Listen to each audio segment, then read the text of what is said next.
है।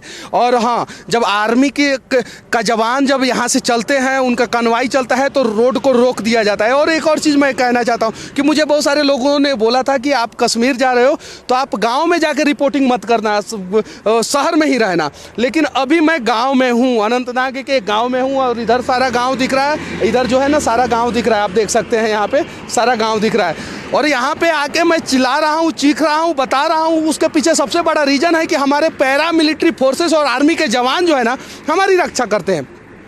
आर्मी के जवान को तो पेंशन दिया जाता है, पैरा मिलिट्री फोर्सेस को पेंशन नहीं दिया जाता है।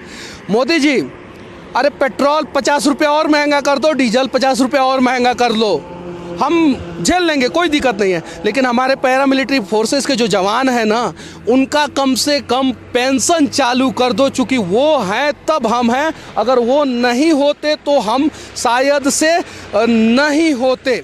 तो उनका पेंशन चालू करना ज़रूरी है पैरा मिलिट्री फोर्सेस का। और इस रास्ते पे जब मैं इन किया तो वहाँ पे सीआरपीएफ के जवान थे, पैरा मिलिट्री फोर्सेस के जवान थे। और जहाँ तक मैं जाऊँगा रास्ते के दोनों साइड जो है ना वो पैरा मिलिट्री फोर्सेस के ही जवान हैं। तो शहीद तो दोनों होते हैं, आर्मी वाले भी। मेरे पिताजी आर्मी में हैं, मेरे बड़े पापा आर्मी में थे, मेरे बाबा जी आर्मी में थे। मेरे घर से कोई पैरा मिलिट्री में नहीं है, लेकिन फिर भी मैं जानता हूँ, मेरे पिताजी भी बताए थे कि पैरा मिलिट्री फोर्सेस का ड्यूटी जो है हम लोगों से कम कॉम्प्लिकेटेड नहीं होता है, हम ही लोगों जैसा होता है।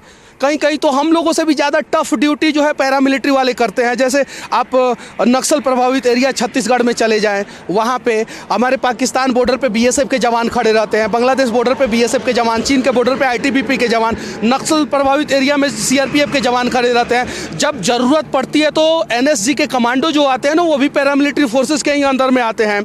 जहाँ पे कोई नहीं मदद करने को आता है वहाँ पे एनएसजी कमांडो, असम राइफल और भी बहुत सारे एसएसबी वाले जो नेपाल बॉर्डर पे हैं। तो यार वो भी हमारे देश के जवान हैं, उनके साथ जो है ना ये भेदभाव कैसे? दुनिया का इकलौता देश भारत है ना जहाँ पे आर्मी और पैरा मिलिट्री फोर्सेस के साथ भेदभाव किया जाता है। अरे ठीक है, थोड़ा सुविधा आप उनको कम दे रहे हो दो, लेकिन उनकी पेंशन जो है ना वो चालू कर दो। अगर वो नहीं होते ना, और मेरे एक साइड जो है ना वो सीआरपीएफ का ही कैंप है, मैं दिखा नहीं सकता हूँ लेकिन सीआरपीएफ का ही कैंप है। और वहाँ पे जो है ना जवान खड़े हैं गन लेके कि 47 लेके कि हाँ आप रिपोर्टिंग करो, हम हैं, कहीं कुछ नहीं होने देंगे। और इसके वजह से मैं यहाँ पे रिपोर्टिंग कर पा रहा हूँ और इसके वजह से हम लोग चीख रहे हैं, चिल्ला रहे हैं। मोदी जी, ये भेदभाव नहीं चलेगा। 56 इंच का सीना है ना आपका, है कि नहीं है? पहले ये बता दो। अगर जितने भी मोदी के समर्थक हैं ना, कमेंट करो आप लोग और बताओ है कि नहीं है 56 इंच का सीना। अगर है ना तो 56 इंच के सीना वाले से इस वीडियो को टैग करो। शेयर करने के दौरान जो है ना सीधे @नरेंद्र मोदी लगाओ, टैग होगा उनसे और वहाँ तक पहुँचेगा तो हमारे देश के पैरा मिलिट्री फोर्सेस का पेंशन चालू हो जाएगा। और पेंशन चालू हो जाएगा ना तो ये हवाई पट्टी की रक्षा करेंगे वो लोग, हमारे देश का बॉर्डर का रक्षा करेंगे। और नहीं भी चालू होगा तो भी कर रहे हैं, लेकिन चालू हो जाएगा ना तो वो लोग भी सोचेंगे कि देश का प्रधानमंत्री, देश के लोग जो है हमारे बारे में सोचते हैं।